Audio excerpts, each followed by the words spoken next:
तुझं गोट प्यायला आले तर म्हातारे मी तर काय ग म्हातारे एवढ्या सगळ्या पोरी घेऊन कुठे निघालीस? तू आंधळा आहेस का?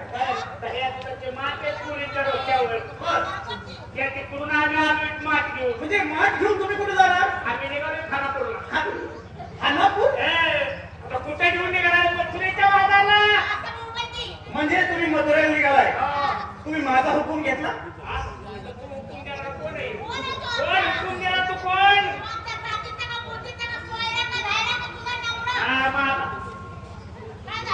अजून एक नवरा करून दे म्हणजे माझा तुमडा पाडेल. हे म्हातारे म्हणजे तुला काय वाटतं मी या ठिकाणी एकटा आलोय? तुम्ही मनापासून माझी टिंगल करताय. एकट्याचा याचा तो माणूस आहे तुझ्याकडे. म्हातारे माझी माणसं दिसत नसली तरी आहे 9 लक्ष गोपाळ आणि 56 कोटी यादव माझ्या बरोबर आहेत. तुला आमच्या पुढे काय कमी वाटलं का रे? किती मुले? 16 शस्त्र 108 किलोमीटर पुढे. 108. 108. अगं पण त्यांचा काय उपयोग? काय? माझे गोपाळगडी काय साधीच नाही, लढाऊ आहेत लढाऊ. आमच्या पुढे तुला काय कमी वाटलं? मग? आमच्या पुढे कसे कशा? पडाव पडाव कुठं पाडती मुलींना? आमच्या पुढे सुद्धा लढाऊ आहे. अगं काय लढाऊ असून उपयोग? अगं माझ्या गोपाळगड्यांच्याकडे भाले आणि बर्चे आहेत. पाणीवरचे हा. जाऊ दाखवून दाखवून द्या. आमच्या पुरींच्याकडे काही साधी शस्त्र आहेत ना? आमच्या पुरींच्याकडे ढाली ढाली अगं वर असा हात कर. काळ्या भिन्न ढाली. अगं म्हणजे त्यांच्याकडे ढाली आणि तुझ्याकडे माझ्याकडे नुसती तोप आहे. तो माव माझ्या टाळू जातात. अरे काय तुमच्या ढाली करणार आहे? तुझं काय करणार पाहिजे? अगं माझ्या गोपाळगड्यांनी एक भाला जर असा फेकून मारला पुरींच्या ढालीच्या अशा चिंध्या करीन. लय मोठेपणा सांग. मला सांग तू पहिला भाला मारची, दुसरा भाला मारची, पण तिसऱ्या भाल्याला दोघांना वाकडा करून पडशील.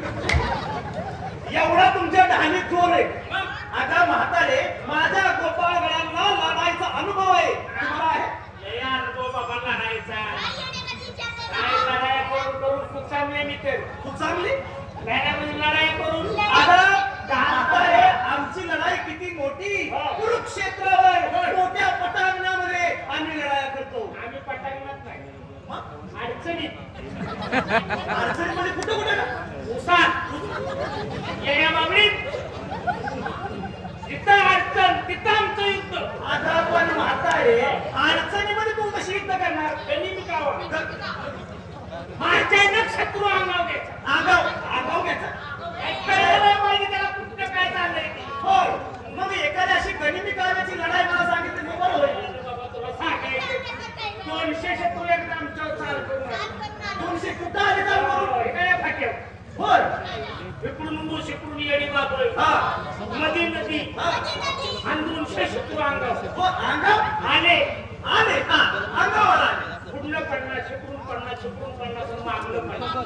म्हणजे चक्रव्यूह बनवलं तुझं. चारी बाजूला आम्हाला घेरल्यानंतर पुरींनी घर घातलं. म्हणजे मुली मेल्या असते. त्या त्यांच्या हाताला बघू भाले बरचे म्हणजे संशेरी वगैरे त्यांचे भाले ती डोळी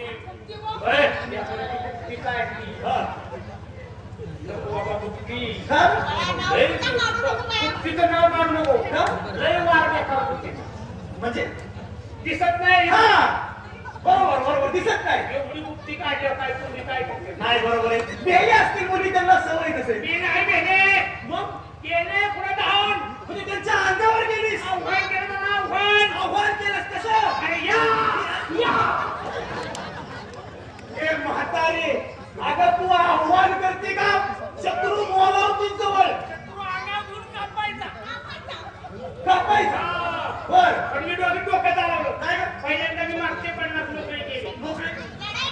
लढाई करून आणि बाकीचे 150 का? 150 माझा तुकडा पाडला. शेवटी गुप्ती घेऊन घरी. म्हातारे आणि ह्या बाकीच्या मुली का? त्यांनी घर घातलं. का ग? पेले त्या गुप्ती बघून बरं, बरं. मी गुप्ती घेऊन घरी आणली. हिला दर्गा गुप्ती धुणार. दोना? रक्तानं भरली. म्हातारे तुम्हाला सुद्धा लढायचा अनुभव आहे. हे बाबा, संध्याकाळी कसं? लढाई करा. नाही नको. मरची लढाई नको. मरशील तू मरशील. मग कशाला मरीन? नाही ना वाढ झाले. कशाला वार होतोय माझ्या?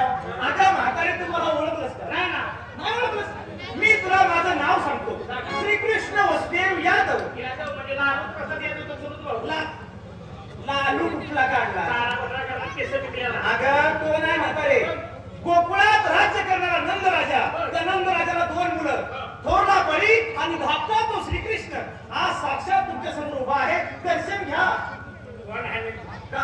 त्यांच्यानी बी आहे वर करतोय मला काल आपण कृष्ण पाहिला कसा होता